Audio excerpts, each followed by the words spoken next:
Yo, it's July 5th. And today I've been thinking a lot about professionalism and like showing up.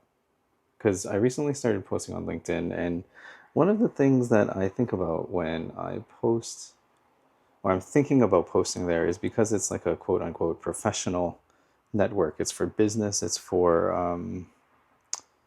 like for work purpose, right? So that's LinkedIn. And I always think about like professionalism and how to show up in those spaces because like there is a set kind of like uniform of business or professionalism or all of that. And I always wonder that like, or I don't know if I wonder, but I think about this a lot of like, for me, I am not a fan of all of that kind of like the dressing up. Like I did that, right? When I first graduated, and it makes me think of like professionalism as another mask that we wear, because like really like who of all of us are really showing up in like suits and ties and all of this every single day? There are people like that and they enjoy it, and that's what makes them feel comfortable. And at the same time, I can't imagine that they sleep in that, right? Like when you're in your natural state, when you're at your most relaxed, is that really what you are like looking like wearing? I would guess no. Like there are times when you want to go and unwind and just relax and be comfortable. And is there a specific reason that you need to like be in those clothes? Like if anybody knows, like I would be really interested to understand the history there, or kind of like where all of that came from.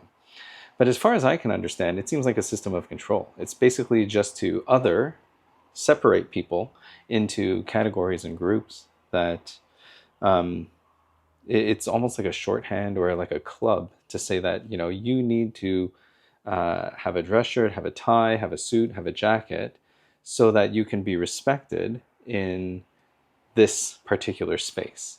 So basically, it's barring the entry of people who don't have access to that or don't traditionally dress like that. It's almost like learning a whole new language. And fine, like sometimes that language is a shorthand so that we can understand how other people kind of like it gives us a shorthand, maybe. When we see other people present in a certain way, we can understand that maybe they're like quote unquote respectable or quote unquote trustworthy. But then look at all of the things, especially like these days. Look at all of the people dressed in fancy clothes, driving around fancy cars, and doing all of those fancy things. Like anybody in uniform, right? Like, does being in a uniform automatically mean that the person is respectable? Because like even people in uniforms, um like any kind of uniforms, and I'm using uniforms to say like, like whatever you wear on a regular basis that's not what you would choose to wear if you were at your natural state. Does that mean you're automatically trustworthy? I don't know. People dressed in fancy suits can do pretty horrible things, right? And it makes me think of that saying that you can't judge a book by its cover. And literally, like looking at the outward appearance of professionalism really feels like we're having to put a cover on ourselves so that we can be judged by it to kind of indicate what's beneath the surface. And that's something that I kind of I struggle with and I struggle against. Because like, as you've seen, this is how I show up, right? Like this is how I show up um, on camera, and this is what's natural and comfortable for me, right? Like I like that people can show up in that way in different spaces. So like for example on TikTok, let's say, TikTok is there's all sorts of there's a whole spectrum of people that show up on there, and a lot of them are just like very similar to me, just showing up in whatever they're uh, in their kind of natural habitats. So what's the importance of that, right? Like, are we putting on like too much emphasis on how we show up? That's one of the challenges for me because, like, I believe, I think that it's important to look past the surface appearance of people because sometimes that can, well, it's multiple things, right? So I've had experiences when I've been in rooms where there are quote unquote successful people or leaders in the industry and all of this. And I can see that they're dressed up fancy and kind of like holding themselves, in that I'm so important kind of way. And then turning around and knowing that the quality of their person doesn't match the appearance that they're trying to present.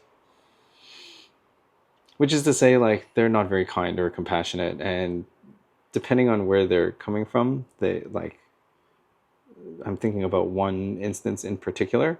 It was just like it's a person that I had an interaction with prior, and when I wanted, or like when there was something that they could get from me, they were friendly.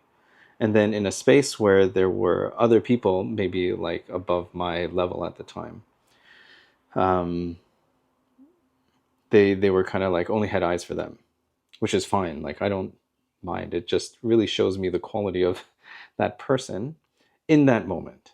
I will qualify it with that because I don't believe that anybody is inherently good or evil. I think that there are many factors that kind of lead to how we express ourselves on a day-to-day basis.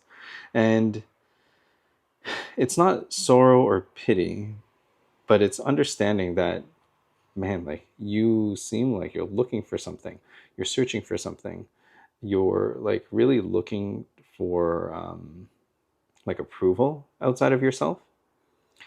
And I'm very familiar with that. um, I've been looking for approval my whole life, and I think um, one of the things is understanding that I can then, I have to be good with myself first. I need to be the one to see myself in some certain way, right? So like in my day-to-day life, I have a good image of that. In my professional career, I have a good image of that. And now that I'm branching off into doing something on my own, this is something that's like, I don't know. It's uncertain, right? It's like, how do I step forward? How do I step into those spaces? It's, I think the challenge that I'm having is expressing, like, putting everything that I want to say into like a sound bite or a sound clip. That's tough. Like, maybe that's just not my lot, right? Like, to be, I, hmm, I don't know, like, making claims of like everything, like, oh, I can do this for you and I can do that for you. It's like, no, I can't do anything for you. I can show you how to do it yourself. And that's always been my vibe of like, I think ultimately, like anything that you want to change is up to you. And I can show you the way. I can show you and I can reflect back to you exactly where you are. And oftentimes, a lot of the times, we say exactly what we need or we say exactly what's in our way. And those are the things that are blocking us. And only when it's reflected back from like an outside perspective or shifted in a different way, it kind of clears up, like it becomes a lot more clear. So even in this way of like professionalism, like if you fashion yourself a professional and you think that you need to be looking a certain way to be professional, fine. Um, but doesn't mean that I lack respect if I show up in like this, right? Shorts and a tank top, right? And then it's kind of like a double standard, I guess, because it's like I look at men in the workplace and they're like wearing suits and stuff. And then women are able to wear dresses and blouses and all of this. So, I mean, like that's a lot more comfortable. This is a lot closer to like a dress than a suit, and I would be happy to show up like this, right? But it's not. necessarily respectable. And I don't know, like there's a lot of things there that I don't think that any one group of people, men or women, have it better or worse. Well, no, I shouldn't say that. Definitely, there are a lot of things that are unequal. So there are a lot of problems, right? But the only one that I can address are the ones that are affecting me, and I don't want to take away from anybody else in that conversation, right? So ultimately, I think like that line of professionalism affects all of us. It's like it distracts people from people, because I think if I'm thinking about like how to show up and if I'm looking the right way, that takes so much away from the energy that I could put into um, just being present for another person. I remember like throughout my at school once we were asked to kind of dress up, and I didn't wear a suit, but I wore a jacket and a dress shirt. And by that point I was working where I was working. I don't have a need to wear those types of clothes. I didn't have it, and then like like some of it was ill-fitting because like one of the ways that I cope with stress is like through eating. And um, I was outgrowing my outfits, right? So then I felt like just so uncomfortable all day, and I was not very happy. I was not very happy. I did get a really nice compliment from one of my classmates at the end of the program, who said like, "I don't think I've ever seen you in a suit," and she's meant that in a positive way. And I was like, yeah, yeah, because like screw all of that, right? Not that suits aren't great. Suits look great. It's a really nice like silhouette, and I can see how it makes people feel powerful, makes people feel confident. I can understand all of that. But then we're giving our power away again, right?